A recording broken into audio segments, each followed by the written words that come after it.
It is time for gentlemen to become rogues.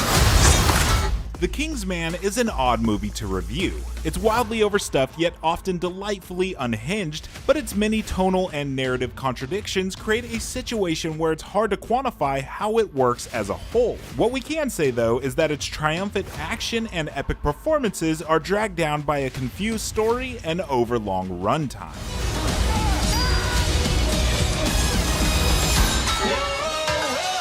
Why is it that boys are always so messy? The King's Man acts as a sprawling prequel to the Kingsman series, attempting to build out the world and origins of the independent spy agency. Its impressive ensemble cast is led by Ralph Fiennes in a turn equally overtly somber and broadly humorous. As Shola, Djimon Hounsou continues his career as the absolute best thing in any comic book movie. Gemma Arterton brings a perfectly crude edge as Polly, a foul-mouthed housekeeper turned secret agent, and then there's Rhys Ifans in a career best and absolutely deranged turn as Rasputin. He's unbelievable. As the world looks towards World War I, the King's Man begins. The story follows Fiennes' Duke of Oxford, who becomes a pacifist after a family tragedy. That thread is key as it represents the half of the film which will likely be the most challenging for viewers. More than half of the runtime is concerned with the nature of war, the importance of peace, and the Duke of Oxford's struggle with his son's quest to fight for his country. While those could be interesting things to explore,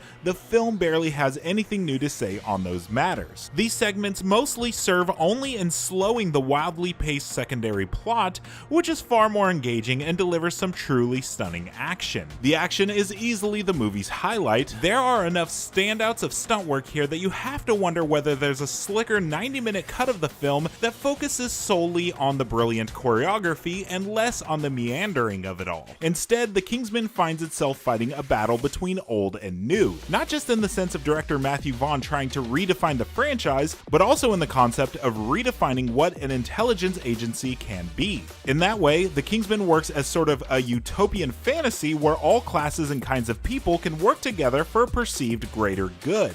But the lower class people still work for the aristocracy, and the agency is still called the King's Man, so that gives you an idea of how independent or different it really is. If you can look past all those glaring issues and want some rip-roaring pulpy fun, then you might find a new favorite in Vaughn's third movie. It erases much of the weird sexual humor of the first two, replacing it with out there action and a lot of father and son drama.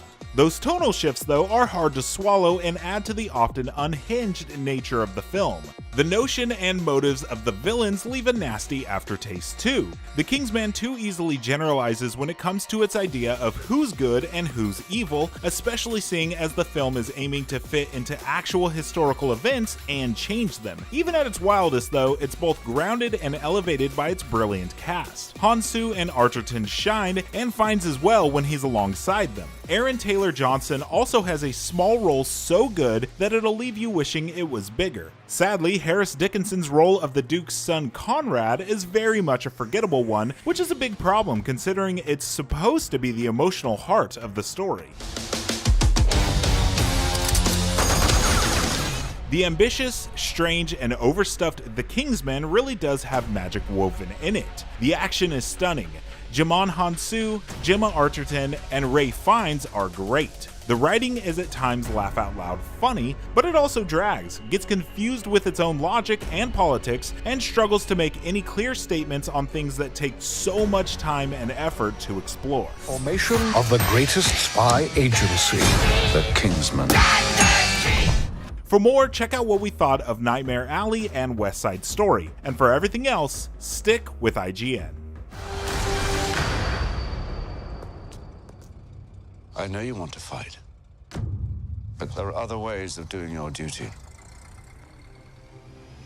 Come on.